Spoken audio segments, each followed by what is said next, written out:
Two cars A and B are traveling in same direction with the velocities Va and Vb respectively.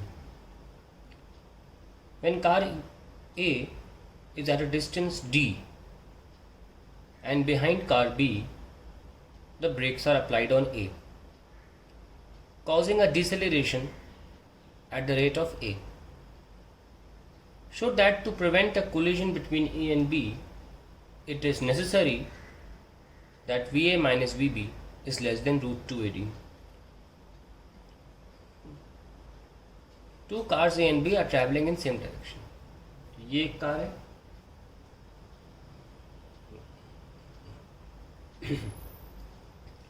A, और दूसरी car है B. Collision के लिए हम बीच से नहीं देखते, वहाँ से देखते हैं जहाँ से कोलिजन हो सकता है. तो इसके हेड और इसकी बैक से इनके बीच की दूरी d है और कार है B से बिहाइंड है. The brakes are applied on A, इस पर हमने ब्रेक लगाया और ब्रेक लगाने से इसमें एक्सेल रिटार्डेशन ए का हुआ. Show that to prevent a collision between A and B, it is necessary that V A minus V B is less than root 2 AD.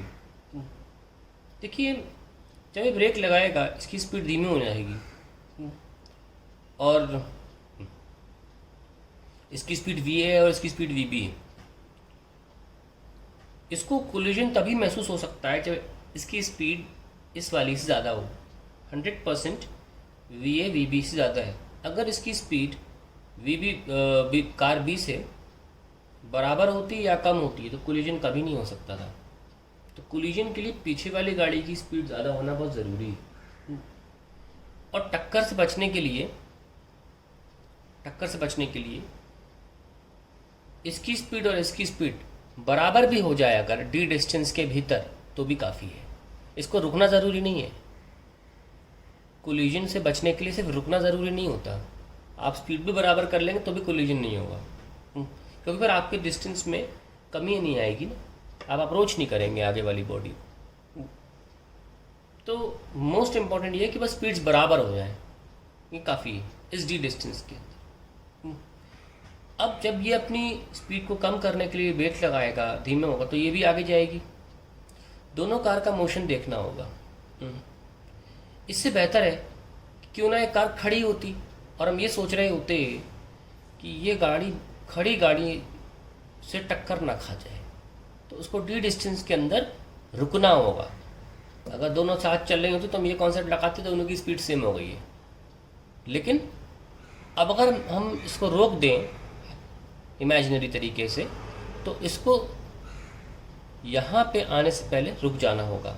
यानी कि इसकी रिलेटिव स्पीड बी के respect में हमें निकालनी होगी. तो देखते हैं, initial relative speed of A with respect to B कैसे लिखेंगे, वी ए बी है ना, और वो क्या होगा, V A minus V B.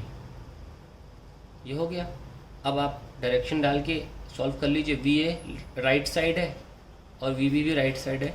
तो ये देखिए, ये इनिशियल रिलेटिव स्पीड तो ये आ गई. For collision not to occur relative speed के हिसाब से relative speed of A with respect to B, collision नहीं होने के लिए दोनों की स्पीड को बराबर होना ज़रूरी है, बताया था ना मैंने. तो V A minus V B equals to 0. तो रिलेटिव स्पीड 0 होना बहुत ज़रूरी है. या हम यहाँ इमेजिनरी तरीके से देखें, ये कार यहाँ रुक गई है तो इसके रिलेटिव यहाँ तक पहुँचते पहुँचते 0 होना ज़रूरी है इसकी स्पीड का. हमने गाड़ी रोक दी ना, तो रिलेटिव स्पीड के हिसाब से अगर हम सोचें तो इस कार को यहाँ आने से पहले रुक जाना चाहिए.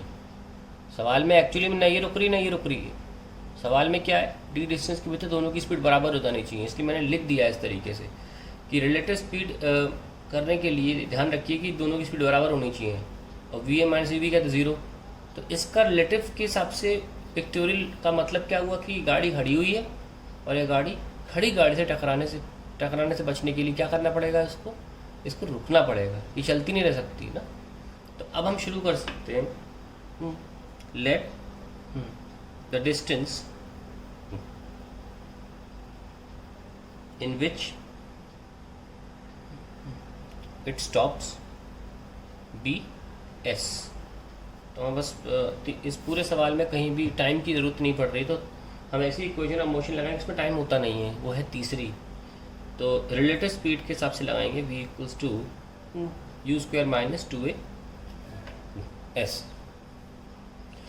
0 हो जानी चाहिए फाइनल रिलेटिव स्पीड। इनिशियली कितनी है, va माइनस वी बी का स्क्वायर माइनस 2a s। तो कितना हो गया, va माइनस वी बी का square upon 2a is equals to s। Okay, now for no collision